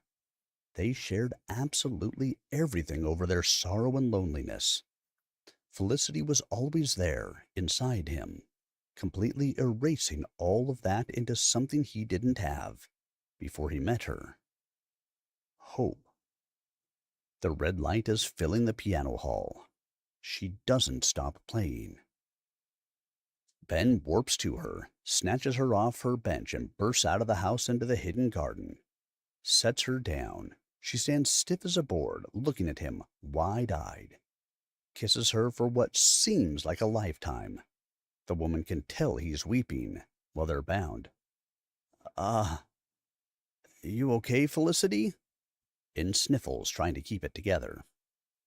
Ben? What about you? He's definitely distraught. I almost lost you. You'll never lose me. She holds him tightly as their energy melds. So many memories that seem so unclear and distant are now flooding into the pair, whilst in the bosom of their comfort. Becoming stuck in a loving gaze, now completely in sync, Ben wipes away his tears and asks, smiling, So, why did you smack me in the head back there? Couldn't you just give me another one? Ponders for a moment and kisses him, nonetheless expecting a quid pro quo. There's something he said she needs to fully comprehend. Curious about your prize, Ben. What was that all about? Already got it. All I gotta do is protect it from being taken again.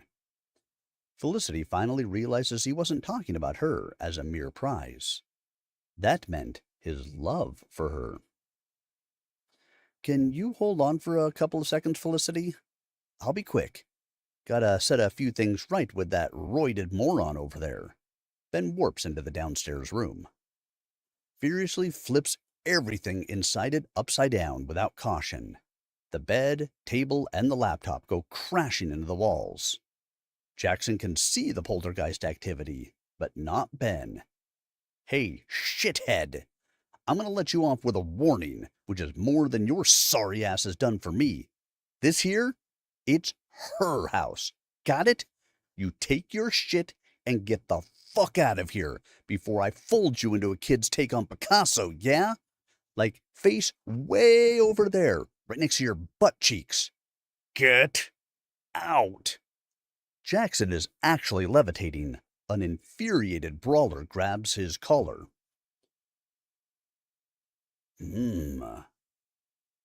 That man cannot hear a word you say, Benjamin. Besides, I'm more frightening than you can ever be. The tall monster opens the door, ducking under the frame, steps inside. Jackson falls to the floor, covered in cold sweats. Oh, shit. Ben immediately phases back to the garden and grabs Felicity, climbs the face of the building into the attic. The monster's claws swipe from under them, at a hair's breadth before they crash to safety. The kids were truly scared by the commotion downstairs. Mommy! Gunnar runs to see if she's unharmed. Ben helps her up. We're fine, kids. The mother, in a fluster, clings to her children. What in the world just happened in there? Well, scratches his head sheepishly, expecting her to be upset. I think I just declared war on those guys. Places a gloved hand upon her brow. This man is too foolhardy. Oh my, Ben, they'll drag you into the red, understand? The red means dead, the kids chant, looking as chagrined as their mother. He takes a deep breath. Would you live next to a volcano? And what, hope that somehow, by the grace of God, it never blows up? Gotta do something. That guy is making it worse. You saw it, Felicity. They're coming for us. And you would fight them, is that it? I don't want to lose you again. I can't lose anyone else. The kids comfort her. Ben joins them. Look at me, Felicity. Her indigos are getting puffy and upset. I have to protect you. And for all you've done, ensuring this place keeps us all safe, can't waste that. You've lived in fear for a long time. I won't stand for it anymore. The attic stairway door is being rammed, violently. He gets up. Wait here. Ben, no, she pleads. After his usual nervous tick with the spectacles, takes a deep breath.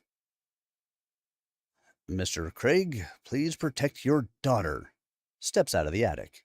His energy sparks. Below, the door flies open. The tall monster slides across the balcony. The brawler bumps his knuckles. What round are we in? 3 or 4? Hope your people didn't place their bets on you, jag-off.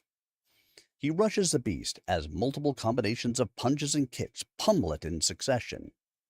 Ben's hits are getting increasingly faster, and he can tell the monster winces as each connects. So it does hurt, huh? Thank the missus. She showed me you can actually... Front flips in the air and axe kicks the monster's skull. Get wrecked! Its head smashes into the ground with a loud splintering crash. Reacting instantly, grabs Ben's foot, gets up and dangles him above his head, upside down. It appears to be amused, for a psychopath. It turns to the cloaked man in the stairs landing, who commands, Now take him to the abyss. I'm afraid your bravado ends here, Benjamin. A rather novel experience awaits you, whence the reconditioning of your disruptive nature shall yield an ancient of suitable skill. I'll have you consume your own precious Craig family. And many more after that. The beast jumps downstairs as it carries his prey into the breach. A fluttery Felicity appears in front of Ben's face, upside down as he is, takes his hand. Think of the rose pin. Both appear on the attic room, crashing over the floor, next to it. The fairy lies down, out of breath, legs and arms spread, almost as if averting an untimely death. He rolls to her side, a humorous grin. My hero. She's not particularly amused, sighs and rolls her eyes, gets up, dusts off the dress, and fixes her hair. The kids look riveted by the scene. Their mother and this silly man are living a dangerous, exciting adventure. Ben, if we are to do this again, you can't just storm in there on your own. Said so yourself. We should be a team. He gets up smiling. Pretty sure I never said that. Your thoughts. I was not keen on entertaining that idea. Therefore, I opted for not acknowledging it. But as it stands, it is evident that our time is running out. So we either do this properly and carefully, together, or not at all. Is that clear, sir? Roger that, ma'am. He's way too pleased by this. She is becoming her true self, as if alive. Her beauty and strength, in his eyes, are one and the same. To her, the same holds true about Ben Freeman, albeit with a slight difference. He was beautiful already, always brash and unafraid. She resisted this facet of him because she forgot how she was. When their souls bonded, he had a piece of her that was lost. Before him stands Felicity Craig, the woman who presided at her father's funeral, sworn to uphold his noble memory against any who would soil it. Regardless if it's her betraying husband, the monster, their foul deeds done at their expense, has to end. More importantly, no one would take her love, for that is all Gunner Craig Sr. wished for his only daughter. Felicity has unbraided her golden hair. It floats lusciously across her back. She is brushing young Lydia's by the window. It never grew long enough for pigtails, much to her regret. She, Gunner, and Peter will never grow up. That much is clear. If there is an inexorable price for inhabiting this strange world, it would be that. The doorbell rings. Ben jumps up and suddenly warps downstairs. Someone's delivering a pizza to Jackson. He receives it, closes the door, and the mischievous ghost immediately swipes the box from him, vanishing back upstairs. Ha ha, sucker! Jackson actually heard that. You fuck! Haha, guys, guess what? Pizza night! Used to be Fridays for me. Drops the box in the middle of the attic floor. Everyone looks at it, unsure of what he's trying to do. Flips it open. Here we go. Anchovies and pineapple. Bro, seriously? Ah, whatever. Dig in. Felicity looks at it depressed. It looks very good. Come on, everyone. Grab a slice. Ben's levels of energy stick out like a sore thumb in the befuddled group. Each pull out a spectral version of a slice. He starts chowing down. Oh, man, I can taste it. Peter is shocked. No way. He looks at the slice and stuffs it in his mouth. Immediately starts crying. It's so good. Felicity, you have to try this out. Tries to encourage her. Ben, I don't know what this is. She places it in her mouth and immediately takes it out. It doesn't taste of anything. He realizes the problem. She never had pizza. Scoots over to her and offers his slice. This one I know what it tastes like. Take a bite. Her cute lips touch it. Those indigos widen in delighted amazement. Oh my, this is so tasty. Chewing, eyes glittering in satisfaction. This is from Europe, isn't it? He laughs heartily. This family can finally share the joy of a meal. As long as the sensations of their living selves linger as memories, they could feel and reproduce them to each other. Can I have another, Ben? Gunner just swallowed his slice whole. Sure. Ben pulls another one for himself. This game has cheat codes. Up, down, right, left, infinite pizza. Now we're talking. The real thing remains untouched. As they eat slice upon slice, the memory of their stomachs kicks in. Now they're sprawled on the floor, completely full. Felicity goes, To eat like this and not feel the squeeze in my dress? Ah, what a blessing. You have such lovely ideas, Ben. Beaming with joy, looking somewhat pregnant. I must confess, I always struggled with my weight as a kid. Loved sweets and big meals. My father said that for the manner in which I ate, I should work the fields. 12 years old I was. And she's a farmer girl. This is a certified dreamboat of a woman. The enamored man is transfixed on this gorgeous human being. A blushing Felicity continues to discourse. To be fair, my true passion was the garden. Chose the color of my heart for the flowers. So Papa decorated the manor's flooring and windows accordingly. I wear it, as you see. It is the aurora my ancestors saw. What does it mean? If the purple is light, it is a message of love. If it is dark, just gloom. We accepted both because of Mama. What happened to her? She fought hard to have me and passed away. I'm so sorry, Felicity. She goes over to lie down, closer to him. The children are still sprawled on the floor, in sated bliss.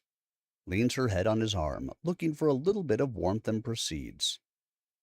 My father used to say that Nord women endure anything that would cast shade on a house, and yet he accepted my wishes because it was just the two of us. He understood me.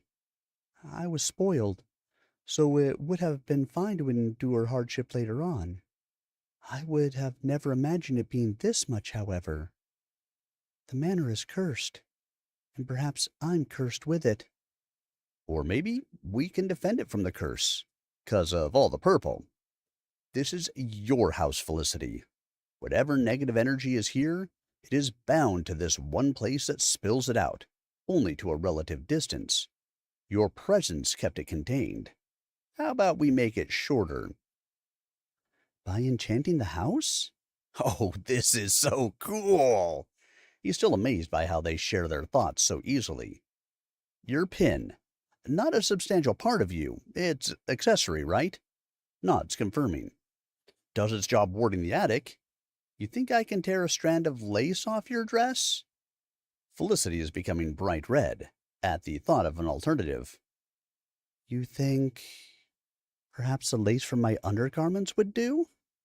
Absolutely.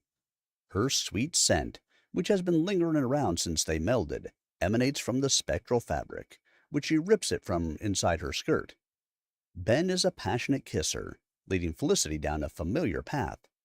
She knows where that kind of kissing ends up. Ben, I can't. Not in front of the children. Course not. That is why I'm going to enchant the path to your room with this. And you can leave the pin here. Problem solved. Feels confident about this. He knows they're in love. Everything about his green eyes is inviting her. He's very transparently thinking about her body being even more of a man than before. Whatever reason she would have to reject his advances, it flew out the window. That is what you do, isn't it? The smile she's giving him is quite different. She looks hungry. Oh, happy days. The morning is brighter this day. The mist appears white. Part of the house is vibrating. The entrance sinks into darkness, while the other is not. From the attic door to the master bedroom, tiny ripped pieces of lace decorate the floor, like petals. Two very basic smiles come out of the room. Simple people clinging to one another, seemingly drunk. Lydia meets them outside. This is cute. It's like flowers. Ben appreciates, thinks of cherry blossoms, and nods. Felicity is about to say something to her, gets unceremoniously cut off by the loud preschooler. Will you sleep there now? Dear, we're just making the house safer. Ben had a great idea. He chimes in, with warmth. It wouldn't work if it weren't for you. They look at each other, longingly. What? You two are glowing. What's going on? The girl is shocked by their clarity, doesn't refrain from her line of inquiry. And why you sleep in the room, huh? The couple turns its eyes to the insistent girl, then looks down, similar to a pair of hanging strawberries.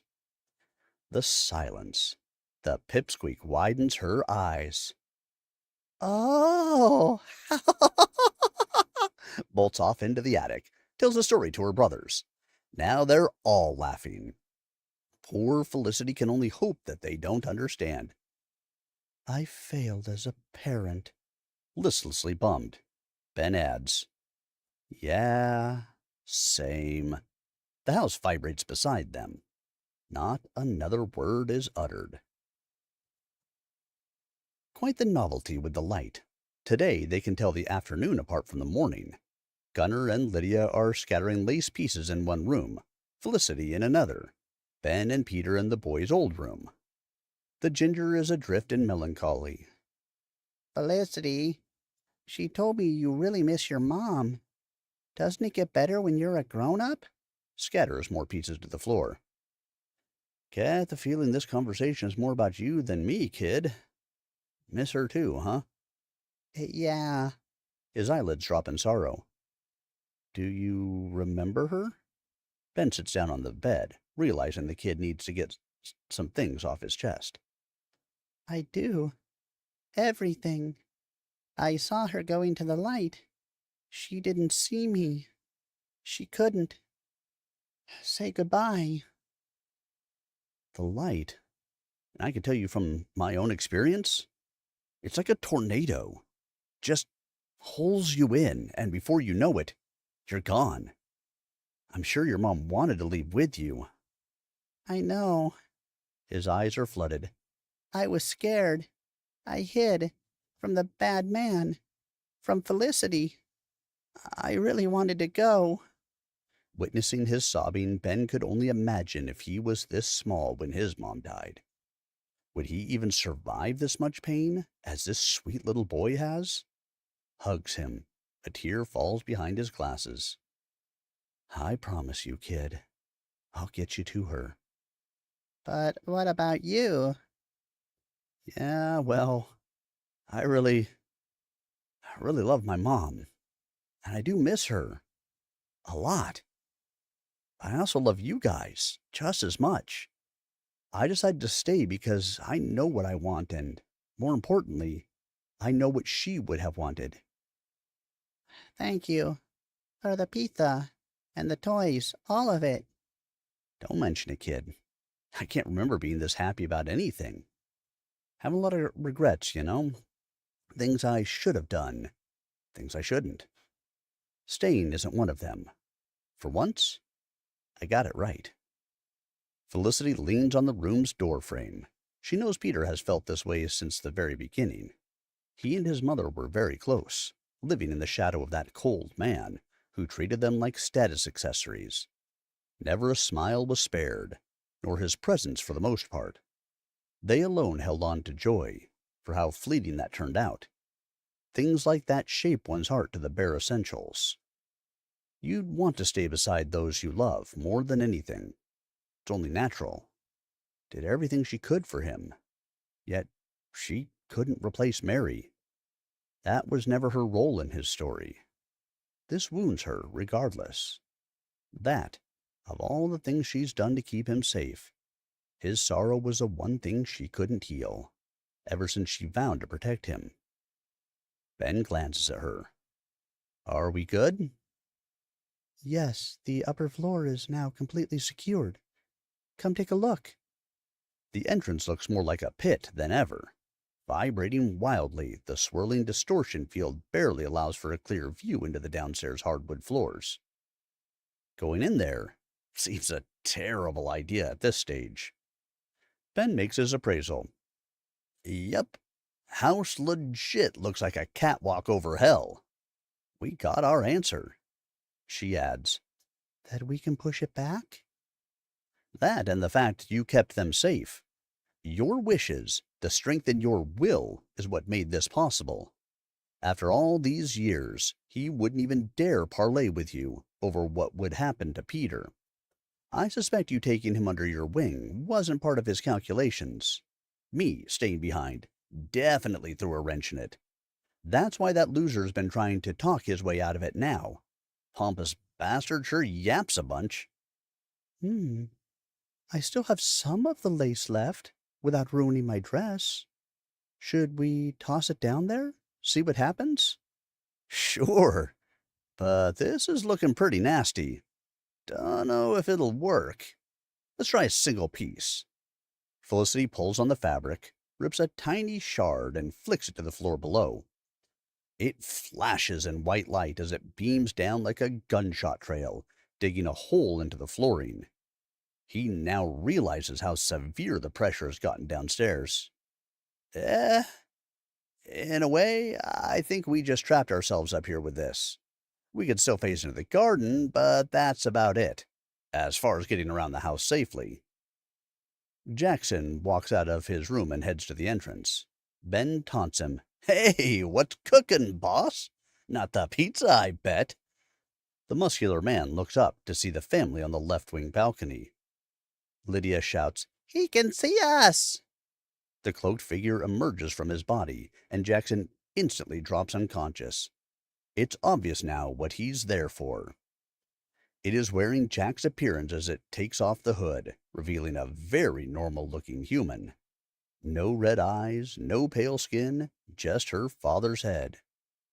Oh, Lydia, my sweet flower, I missed you. Come give your father a kiss. Lydia's eyes well up as she runs down the stairs into the landing. Daddy! Lydia, no! Felicity forcefully warps directly in front of her. That's not your father! Yes, he is, Mommy. Can't you see? The girl's head looks like a crying tomato. Felicity nervously cradles her face with her hands. Daddy never called you sweet flower. He never called you pumpkin like I do. That's not him. Don't go any further. Desperately grips. Ben goes, scowling. Yeah, by the way, since we're on the subject, I think it's about time you gave us your name and quit the bull. Crap. Felicity gives him a thumbs up and an approving wink. She's rehabilitated this foul mouth in due course. She's certain of it. My name is Morpheus. Ben's heard of that name somewhere. Was it a movie? No. It was a game, wasn't it? It was connected to his job, but his memories were too hazy to pin it down. I rule dreams, giving your kind a glimpse of things to come. 'Tis my displeasure you and Peter saw fit to invade my domain during your brief lives. But whereas the boy understands the enormity of such a defiance, you have opted to challenge the horrors I have shown you, as if you fancy yourself a warrior. You didn't think it was real, did you? You thought it was like your games. You got it. Got beat up on the regular by groups of 3 or more in the worst part of Pittsburgh. Ghosts and ghouls screaming oogie boogie at me is like being sent to the kiddie pool, boss man. I see. Should I proceed to illustrate how your misguided notions will only lead to further suffering, I would have stayed my hand. Instead, the abyss will consume this house, starting with the girl. He puts the hood back on and summons the monster behind him. Ben warps to Lydia. Sweetie, listen to me. The red means dead, and it's about to get really red in here. I promise you, me and Mommy will be safe. You guys go in the attic right now, okay? Felicity rubs his strong arm endearingly. Thank you, Ben. Pleased with his fatherly support. She's no longer alone in her duty to protect her babies. The children run to the attic. He whispers to the bell. You know the Alamo, right? She whispers back in shock. You mean that horrible massacre? In Texas? Ben cringes. It's possible that was relatively fresh in her memory. Oops. Probably a bad example. Look, they held on for 2 waves inside that mission. Same thing here. We don't go down there. We use this landing as a defensive line. Even better, it's higher ground. So let's stand back and give it room. If it manages to push through, we jump through the window into the garden. Okay? She has the jitters. I won't let anything happen to you. Plants his dominant right foot on the ground and puts his dukes up, summoning his bracers. The monster is coming up the stairs. With each encroaching thud, the distortion appears to progressively invade the stabilized field they created with amulets. It is on the threshold. Last step. The young brawler jumps and rotates his whole waist into a midriff heel kick. The monster immediately falls down the stairs, crashing spectacularly beside this Morpheus. Ben soon shifts to mockery. Oh no! How terrible! What happened there, buddy? She's staggered. Ben, what are you doing? Trust me, check this out. It is becoming furious. Darts up the stairs. Ben responds with an instant rising heel kick to its deformed chin. She bursts into hilarity. I can see his bottom. Well, at the very least, fall with some manner of grace, would you? Told ya, laughing his ass off wheezing. Oh, really? Why even wear pants if you're this messed up, right? I see you amuse yourselves, lustful creatures. The blushing pair goes silent. We have enough darkness here to ensure your meager attempts to enchant this house will be for naught. You see plainly, do you not? Despair rules this house. So, you can still push through this, huh? Go ahead. Ben needs to see how much of this is true, if this barrier can really be broken. The monster dissolves into miasma and returns to the breach. Ben is disappointed, but doesn't relent on the mockery. What the? So that's it? No more kick the demon today? Aw, is he sleepy? Tomorrow you will find them gone. And once you fall to your sorrow, all that strength will vanish, and your jests will seem like hubris. The dead already have their place in our greater realm. Gives a couple the most horrid, mean-spirited smile, and vanishes. Felicity, we should go over to Bert's. He just openly threatened us, and you wish to go on an outing? I mean, all of us. We'll camp out there for a while we strategize. If he's saying that, I don't have any grounds to ignore it. Felicity knows how Ben feels about idle threats. For once, he seems cautious and calm in the face of it. He has different priorities. She's not the only one who is changing. Clings to him and leans her forehead on his chest. All right, let's go get the children. 5 ghosts, one after the other, jump out of the attic window. The day's last light expired mere moments ago. This is the first time the children have been out of the house since they died. Okay, guys, stay close to Mom. My friend's place is right over there. Gunner's excited to be out. Who is he? Is he dead too? Nah, he's Peter's buddy from softball practice back in the day. Peter is really quiet. Ben doesn't know if the boy remembers his friend or not, but chooses not to go into it. Might be for the best. They phase into the store. Bert is about done closing up for the day. It's really cold in here. The door isn't even open. Peter looks at the old man. He knows who he is. Bertie got to live on.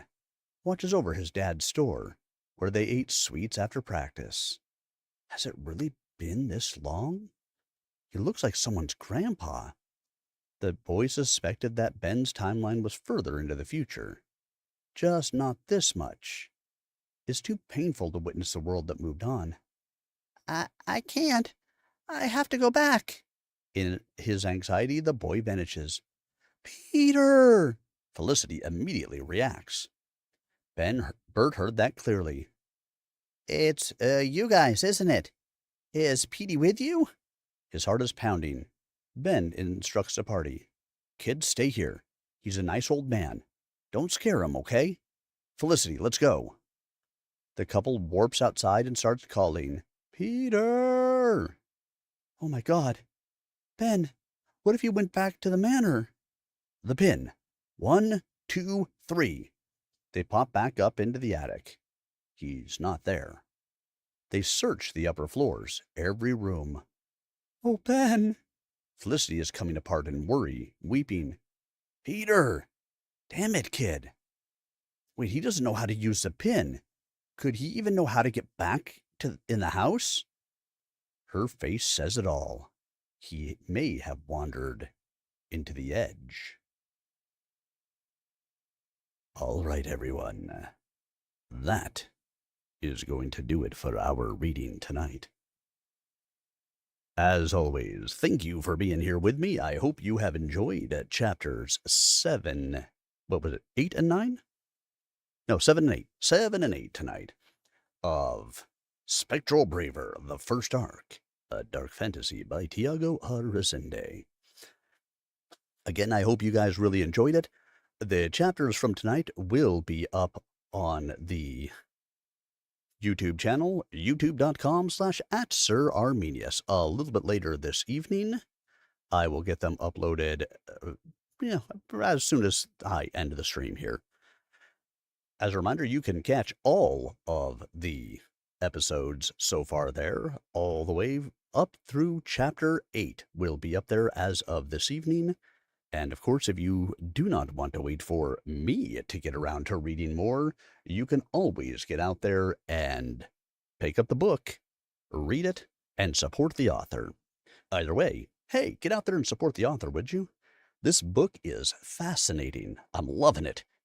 Definitely a different read than most books, but especially as a voice actor, it's really been fun to read this because of the different way that it is.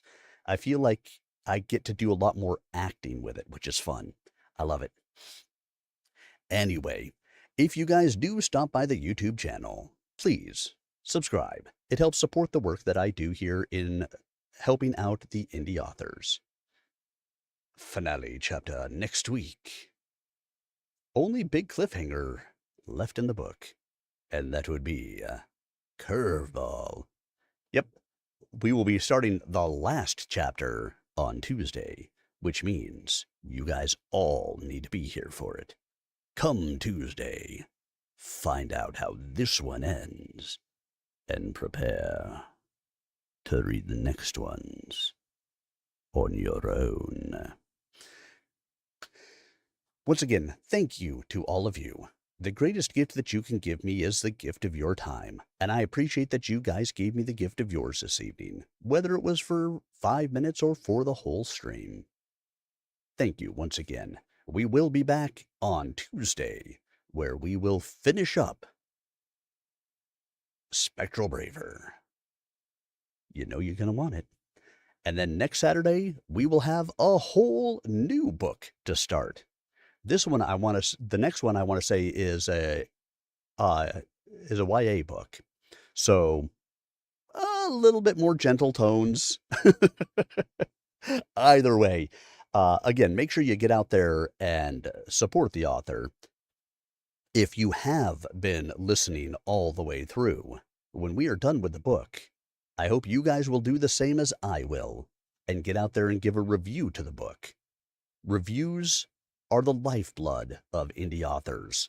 The more reviews they get, the more the algorithm likes them, and the more they will be featured. So if you've been enjoying it, once we finish it and you are ready, get out there and give a review, as I will. Other than that, thank you all so much. I hope you guys have a wonderful rest of your evening, and I look forward to seeing you guys all again on Tuesday when we reach the finale of Spectral Braver, the first arc. Good night, everyone. See you all soon.